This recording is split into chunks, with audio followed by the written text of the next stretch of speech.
بسم اللہ الرحمن الرحیم۔ نماز میں خشوع پیدا کرنے کا راز۔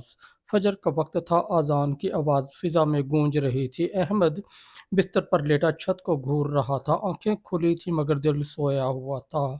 وہ جانتا تھا کہ نماز کا وقت ہو چکا ہے، مگر اس کے دل میں وہ کیفیت نہیں تھی جو اسے اٹھنے پر مجبور کرے۔ کچھ دیر بعد وہ اٹھا، وضو کیا، جائے نماز بچھائی اور نماز کے لیے کھڑا ہو گیا۔ زبان سے الفاظ ادا ہو رہے تھے، رکوع اور سجدے بھی ہو رہے تھے، مگر دل کہیں اور تھا۔ کبھی کام کی فکر، کبھی موبائل، کبھی دنیا کی باتیں۔ نماز ختم ہوئی تو اس نے ایک گہری سانس لی اور دل ہی دل میں کہا، میں نماز پڑھ تو لیتا ہوں مگر سکون کیوں نہیں ملتا، خشوع کیوں نہیں آتا۔ یہ سوال صرف احمد کا نہیں، ہم میں سے اکثر لوگوں کا ہے۔ خشوع کیا ہے؟ خشوع صرف آہستہ آواز میں نماز پڑھنے کا نام نہیں، بلکہ دل کی حاضری کا نام ہے۔ جب بندہ نماز میں کھڑا ہو اور اسے محسوس ہو کہ وہ اللہ کے سامنے کھڑا ہے، جب ہر آیت دل پر اثر کر، جب سجدہ صرف جسم کا نہیں بلکہ روح کا بھی ہو، تو یہی خشوع ہے۔ ایک ملاقات جو زندگی بدل دے۔ ایک دن احمد مسجد گیا۔ نماز کے بعد اس نے دیکھا کہ بزرگ خاموشی سے بیٹھے ذکر کر رہے ہیں۔ ان کے چہرے پر عجیب سکون تھا۔ احمد خود کو روک نہ سکا اور ان کے پاس جا کر بیٹھ گیا۔ اس نے پوچھا، حضرت میں نماز پڑھتا ہوں مگر خشوع نہیں آتا، دل ادھر ادھر بھٹکتا رہتا ہے، اس کا کیا حل ہے؟ بزرگ مسکرائے اور کہا، بیٹا خشوع کوئی ایک دن میں نہیں آتا، یہ دل کی کیفیت ہے جو آہستہ آہستہ بنتی ہے، مگر اس کا ایک راز ہے۔ احمد بے چینی سے بولا، وہ راز کیا ہے؟ پہلا راز، اللہ کی عظمت کو پہچان۔ بزرگ نے کہا، جب تم اللہ کی عظمت کو دل سے محسوس نہیں کرو گے، تمہاری نماز میں خشوع نہیں آئے گا۔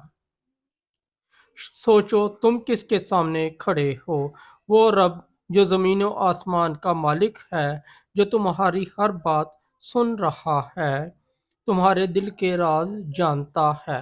جب یہ احساس دل میں بیٹھ جائے تو نماز عام عمل نہیں رہتی بلکہ ایک ملاقات بن جاتی ہے۔ دوسرا راز، دنیا کو پیچھے چھوڑنا۔ بزرگ نے احمد سے کہا، نماز میں کھڑے ہونے سے پہلے اپنے دل کو خالی کرو۔ آج ہم جسم سے نماز میں ہوتے ہیں مگر دل دنیا میں ہوتا ہے۔ خشوع تب آئے گا جب تم نماز سے پہلے خود کو یہ کہو،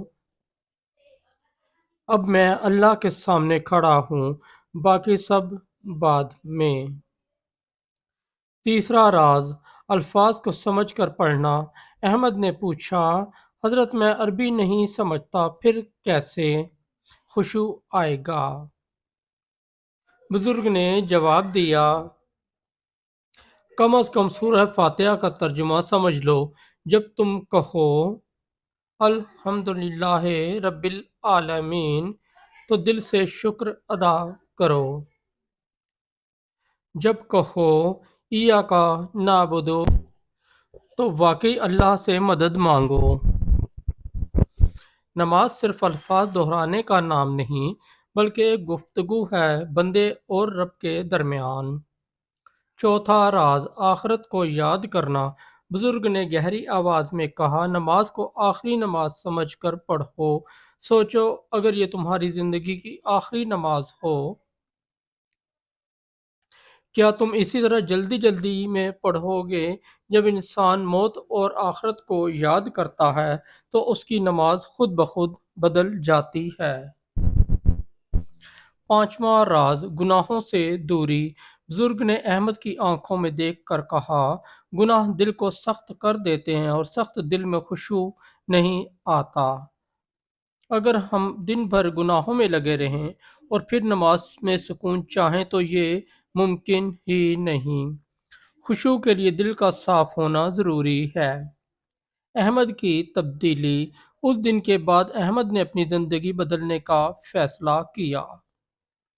اس نے نماز سے پہلے موبائل دور رکھنا شروع کیا، آیات کا ترجمہ سیکھا اور سب سے بڑھ کر نماز کو اللہ سے ملاقات سمجھنا شروع کیا۔